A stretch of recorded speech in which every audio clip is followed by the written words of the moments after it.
ब्रह्ममुहूर्त भाग 2।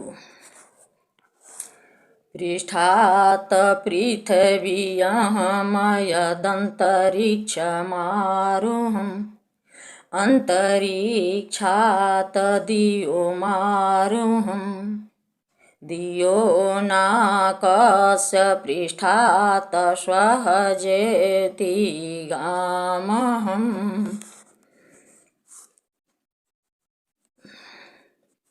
देखिए, ब्रह्म मुहूर्त में बताए ब्रह्म मुहूर्त किसे कहते हैं, कितने समय को कहते हैं। ब्रह्म मुहूर्त का लाभ यह है कि ब्रह्म मुहूर्त में सभी दिव्य शक्तियों विचरण करते हैं। आपके इष्ट, आपके पितर, आपके आराध्य आपका इंतजार करते हैं अपना आशीर्वाद देने के लिए, अपना शक्ति देने के लिए। स्वरवेद क्या कहता है, हम लोग स्वरवेद को पढ़ते हैं, उसको समझिए और उसको उतारिए।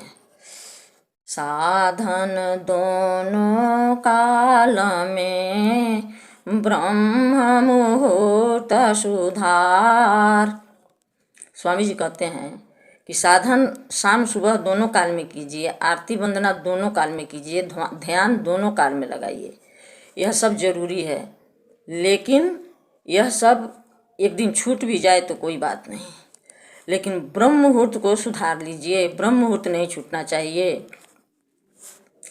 अगर आप साधक हैं और सद्गुरु के सिद्धांत में हैं तो 3 बजे सद्गुरु आपको संकेत देता है, चाहे माध्यम कुछ भी हो, चाहे वह सपना हो या कोई शब्द हो या किसी पंछी की आवाज़ हो, किसी तरह का हो, आपको जगने के लिए सद्गुरु संकेत देते हैं। उस संकेत को पकड़िए, उस संकेत को समझिए और उसी समय तत्क्षण उठ जाइए। ये शुभ संकेत हमारे आपके लिए है। उस काल में ध्यान लगाने पर अपने इष्ट का दर्शन होता है, ब्रह्मांडीय शब्द सुनाई पड़ती है, किसी भी तरह का आध्यात्मिक या सांसारिक भ्रम दूर हो, सही मार्ग मिलता है। सबसे बड़ी बात यह है कि आपका इंगला पिंगला कुछ पल के लिए उस समय बंद हो जाता है और सुनना चलने लगता है। उस काल में सद्गुरु विशेष दया करते हैं अपने शिष्यों पर, साधकों पर। आप अपने अंदर के प्रकाश को देखते हुए ब्रह्मांड से बाहर पहुंच जाते हैं। सोचिए, समझिए, उस काल में आपका जो इष्ट है वह जग के बैठ जा रहा है आपको आशीर्वाद देने के लिए, शक्ति देने के लिए, और आप सोए हैं। स्वामी जी इसी को कहते हैं कि शक्ति तो मैं भेजता हूँ लेकिन लौट कर चला आता है। आप उस शक्ति को ग्रहण करने की कोशिश कीजिए और देखिए कि वह शक्ति क्या है, आप में क्या परिवर्तन होता है। यदि आप बहुत दिनों से अभ्यास कर रहे हैं और सिद्धांत में हैं फिर भी मन चंचल है तो उषा काल को सुधारिए, चमत्कार हो जाएगा आपके साथ। आप विश्वास कीजिए। ब्रह्म मुहूर्त बहुत शक्ति होता है, ब्रह्म मुहूर्त में बहुत ऊर्जा होता है। ब्रह्म मुहूर्त में सोचिए कि सारे देवी देवता, पितर, ऋषिगण जितने हैं वो सब भ्रमण करते हैं और उसके साथ साथ आपका जो इष्ट देव हैं वो बैठ के आपको निहारने के लिए तैयार हैं, आपको कुछ देने के लिए तैयार हैं।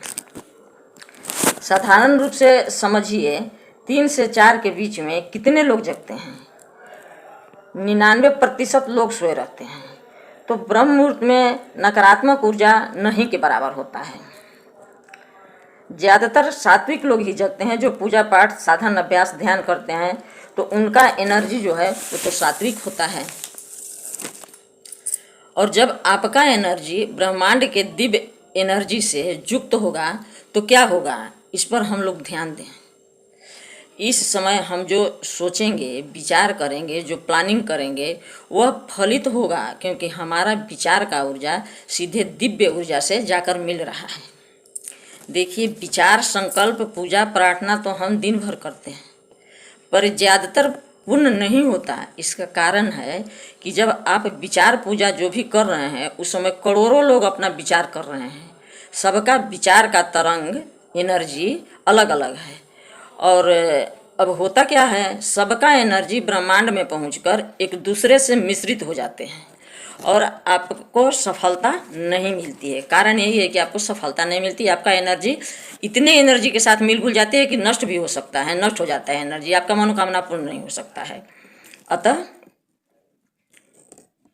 ब्रह्म मुहूर्त में भौतिक या आध्यात्मिक जो फल चाहते हैं वह आपके इष्ट देने के लिए तैयार हैं, या देवी देवता दुर्गा जिसको पूज रहे हैं वो देने के लिए तैयार हैं और देते हैं, मिलता है, यह सच है। इसलिए हम लोग ब्रह्म मुहूर्त में जगें, ज़्यादा मेहनत नहीं करना है, 1-2 दिन कोशिश कीजिए, थोड़ा अटपटा लगेगा लेकिन नींद खुलने लगेगी और लगातार फिर जगने लगिएगा। इतना ही कह के मैं वाणी को विराम देती हूँ। बोलिए सद्गुरुदेव भगवान की जय।